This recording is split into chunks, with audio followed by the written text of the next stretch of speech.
Il a fait l'école des Beaux-Arts et l'école du Louvre. Il a étudié aussi la philosophie et la théologie. Le père Jacquel est prêtre des missions étrangères de Paris. Aujourd'hui, il habite au Japon, à Tokyo, 4 jours par semaine. Il est aumônier de la paroisse francophone.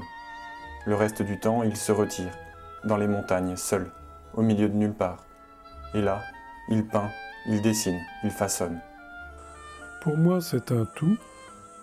Comment dire, pour moi, je n'ai pas l'impression d'être un homme différent quand je suis ici ou quand je suis à Tokyo. En paroisse à Tokyo ou en ermitage dans ces montagnes, le père Jacquel reste le même homme.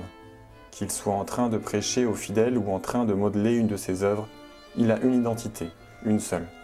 Et si j'ai à me présenter, je réponds toujours que je suis prêtre des missions étrangères de Paris. Et je ne réponds jamais que je suis un artiste. Je suis prêtre, oui, je suis prêtre des missions étrangères, c'est vraiment mon identité.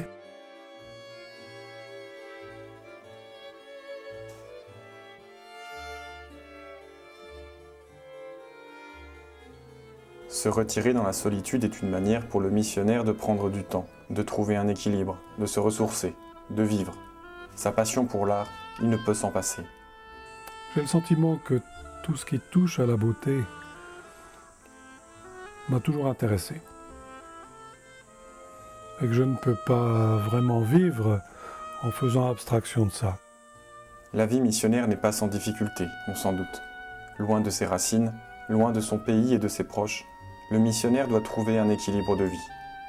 Aux missions étrangères, je crois savoir qu'autrefois, on recommandait aux missionnaires d'avoir un